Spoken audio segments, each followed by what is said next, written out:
महाराष्ट्री, हमारी संतान जो हमसे उत्पन्न होगी, क्या वो अपने पूर्व कर्मों के अनुसार शरीर मिलेगा या माता पिता के कर्मों के अनुसार? वो तो आएगा अपने ही कर्मों से, पर उसमें दुख और सुख का अनुभव तुम्हारे कर्म उसमें सम्मिलित होंगे। अगर आपने पूर्व में जो जीव पुत्र रूप में आ रहा है उसके साथ अभद्र कर्म किए हैं तो आकर के जीवन भर आपको जलाएगा, आपको दुख देगा। और आपने भद्र माने मंगलमय कर्म किए हैं तो जीव पुत्र बन के आएगा, तुम्हें सुख प्रदान करेगा। अब यदि समय भजन कर लो भगवान का तो तुम उसके भी भाग्य को बदल सकते हो और अपने भी भाग्य को बदल सकते हो। ये भजन ही एक ऐसा कर्म है जो सब सुधार देता है। मार्कंडेय ऋषि के पिता महाराज मृकंड ने देखा कि 5 वर्ष में मेरे पुत्र की आयु खत्म है, मर जाएगा। हम सब ऋषियों की ही संतान हैं। जब गोत्र पूछा जाए तो देखो नहीं बोलते भरद्वाज गोत्र, याज्ञवल्क्य, हम सब ऋषियों की संतानें हैं। मुझे लगा कि कैसे क्या कर सकते हैं कि 5 वर्ष के बाद ये बालक जीवित बना रहे। अब पिता का कर्म शुरू हो रहा है। पूर्व संयोग इतने ही वर्ष का था, अब उनका नया कर्म काम कर रहा है। उन्होंने विचार किया भगवान के भक्तों और संतों में विशेष सामर्थ्य है। यदि संतों को साष्टांग दंडवत करे और संतों का आशीर्वाद मिले तो मैं इसे मृत्यु से भी बचा सकता हूँ। प्रायः पवित्र नदियों के किनारे ही ऋषियों के आश्रम होते थे, तो गंगा जी के समीप ही उनकी सेवा यही थी, प्रसाद पाओ और जाके घाट में खड़े हो, जो भी संत दिखाई दे साष्टांग प्रणाम करो। एक दिन प्रच्छन्न वेश से गुप्त रूप से सनक सनंदन सनातन सनत कुमार भी, अब आपको क्या पता कौन महात्मा किस कोटि का किस वेश में तुम्हारे पास बैठा है, या तुम्हारे संग वार्तालाप कर रहा है, या तुम्हें कभी मिल सकता है, हमारी दृष्टि नहीं ना। और वो दिव्य महापुरुष थे और वो देखा करते थे। जब साष्टांग प्रणाम किया तो चारों संत वेश में थे, उनका चिरंजीवी भाव, बस वो आ गए। महाराज मेरी दृष्टि अचूक है, आप सनक सनंदन सनातन सनत कुमार चारों ब्रह्म कुमार है ना, प्रच्छन्न वेश से आप घूम रहे हैं, ये तो अभागी है, 5 वर्ष में इसकी मृत्यु हो जाएगी। और आप कह रहे चिरंजीवी भव, तो आपके वचन मिथ्या या इसका भाग्य मिथ्या? तो उनका ठीक है, चिरंजीवी तो रहेगा ही। तुम्हारी ज्योतिष से तुमको पता है किस मिनट में किस सेकंड में मृत्यु होगी।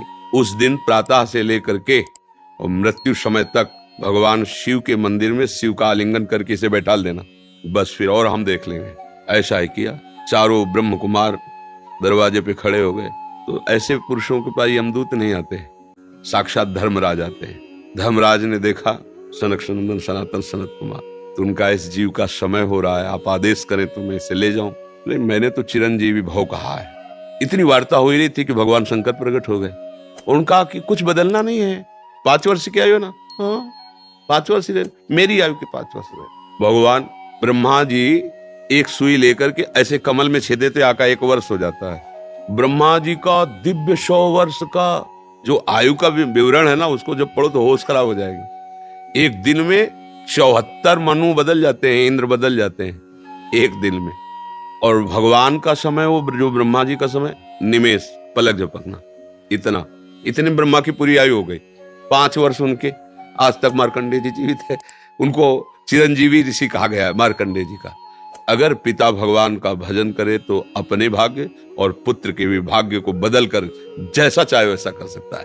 भावी मेट सके त्रिपुरारी। अगर भजन बल है तो फिर आनंद ही आनंद है, नहीं तो दोनों के कर्म संयोग से ही संयोग बनता है। तो तुम्हारे लो पुत्र रूप में आ रहा है। अभी हमारा आपका पूर्व जन्म का कोई संयोग तो आपको देखते ही चिढ़ पैदा हो जाएगी। आप ऐसे वचन बोलेंगे कि मेरा हृदय जलने लगे, ये आदमी क्यों आया हमारे सामने? वो हमारा कर्म है जो आपको भी जला रहा है, मेरे को भी जला रहा है, दोनों में द्वेष पैदा कर रहा है। कर्म ही सबको दुख सुख देता है और कुछ नहीं। अगर कर्म को कोई मिटा सकता है तो भगवान का भजन मिटा सकता है दूसरा नहीं। खूब प्रभु का आश्रय लेकर के उनकी लीला गायन करो, नाम जप करो, सब ठीक हो जाएगा।